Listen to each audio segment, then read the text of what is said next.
साथियों नमस्कार, मैं हरिश्चंद्र बर्णवाल एचबी शॉर्ट्स में आप सभी का स्वागत करता हूं। दोस्तों, मीडिया का एजेंडा कैसे चलता है जरा मैं आपको कुछ तस्वीरें दिखाता हूं। अब देखिए, मैं कल लोकसभा में जो महिला संशोधन बिल है, संविधान संशोधन बिल आरक्षण को लेकर के, वो तो गिर गया। भाई, सरकार की नीयत भी साफ थी, सरकार की मंशा भी एकदम क्लियर थी, लेकिन अखबारों ने किस तरीके से दिया हेडलाइन जरा दिखाता हूं, पढ़िएगा और आखिरी में आकर के आपको समझ में आएगा कि एजेंडा चलता कैसे है, कैसे चलाया जाता है। मैं हिंदी अंग्रेजी लगभग हर अखबार को आपके सामने अभी रख देता हूं दोस्तों, बहुत संक्षिप्त में। जरा हिंदी से पहले शुरू करते हैं, फिर अंग्रेजी में चलेंगे। दैनिक जागरण क्या लिखा है? विपक्ष के अड़ंगे से गिरा महिला आरक्षण संबंधी बिल। बिल्कुल एकदम क्लियर कट है भाई, शुरू से विरोध कर रहे थे, सबने एक मुश्त होकर वोट दिया और पास नहीं हुआ। चलिए ठीक है, आगे बढ़िए। जनसंता में आइए, महिला आरक्षण विधेयक गिर गया। क्या लिखा आगे? इससे संबंधित परिसीमन विधेयक ये वो वापस हो गया। ये भी सही है भाई, जब महिला आरक्षण विधेयक ही गिर गया तो सरकार ने कहा बाकी की जरूरत नहीं है, क्योंकि उससे ही जुड़ा हुआ ये दोनों विधेयक था। एकदम क्लियर कट है, बिल्कुल न्यूज फॉर्मेट में। चलिए आगे बढ़िए। दैनिक भास्कर में आए, इसने जरा क्रिएटिव काम किया दोस्तों। क्या लिखा है? नारी को बीच में 3 डॉट डाल दिया। ना री मतलब एक वो भी है, भाव भी है कि ना अभी तो नहीं, आगे आरक्षण 2029 से तो नहीं मिलेगा। क्लियर है, बिल्कुल न्यूज। अभी आइए, पहुंचिए जहां मैं आपको पहुंचाना चाहता हूं।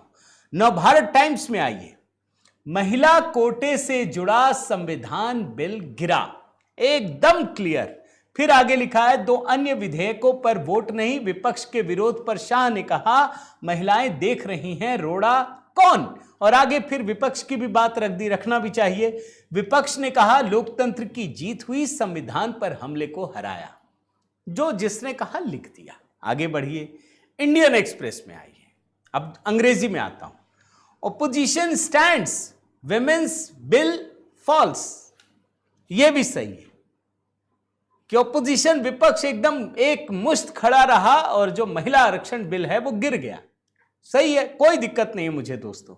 आगे बढ़िए, इसमें बल्कि द इंडियन एक्सप्रेस में नीचे ये भी है, opposition hello the constitution BJP deceitful, बने उसके भाव को भी उसने आगे लिख दिया है। आगे बढ़िए, ये डेक्कन हेराल्ड है। अभी मैं पहुंचाता हूं आपको दोस्तों, दिखाता हूं कैसे धोखेबाजी होती है और मीडिया के लोग किस तरीके से धोखेबाजी करते हैं।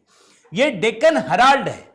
Bill on women's quota defeated in Lok Sabha, ये भी एकदम न्यूज है। 2/3 मेजोरिटी, इसमें फिर आगे की कहानी भी इसने लिख दी है। आगे बढ़िए, द ट्रिब्यून पर आइए। अब ये आखिरी दिखा रहा हूं, उसके बाद आपको एक एजेंडा दिखाता हूं। द ट्रिब्यून, नो रिजर्वेशन में एच भी जोड़ दिया, रिजर्वेशन हर कर दिया। No reservation bill fails test. यह भी ठीक है, थोड़ा क्रिएटिव करने का प्रयास किया गया है, लेकिन जैसे ही आप दोस्तों द हिंदू को देखेंगे आपके तो होश ही उड़ जाएंगे। आपको यकीन नहीं होगा, ये न्यूज नहीं दे रहे हैं, ये व्यूज दे रहे हैं। फ्रंट पेज में क्या लिखा है? Constitution amendment bill part of delimitation package defeated. ये हिंदू बहुत बड़ा अपने आप को तोप समझता है। तमिलनाडु में चुनाव है, ये एजेंडा परोस रहा है कि ये डिलिमिटेशन पैकेज का था। जो विपक्ष कह रहा है विमेन बिल नहीं था, ये डिलिमिटेशन पैकेज का हिस्सा था। यही आकर समझ में आएगा। सामान्य रूप से आप पढ़ेंगे आपको पता नहीं चलेगा, लेकिन दरअसल ये चुनाव के समय द हिंदू तमिलनाडु के लोगों को धोखा देने के लिए कि ये विमेन बिल नहीं है, ये काम किया है दोस्तों। और यही आकर समझ में आता है कि पत्रकारिता के प्रति जो लोगों का विश्वास कम हुआ है, आखिर उसकी वजह क्या है। उम्मीद करता हूं ये वीडियो आपको पसंद आया होगा दोस्तों। जरूर कमेंट कीजिएगा। कमेंट इसलिए कीजिएगा ताकि इस वीडियो को मजबूती मिले। लाइक कीजिए, शेयर कीजिए, एचबी शॉर्ट्स देखिए। अगर चैनल आपने सब्सक्राइब नहीं किया है तो जरूर कीजिएगा। बहुत बहुत धन्यवाद। जय सिया राम।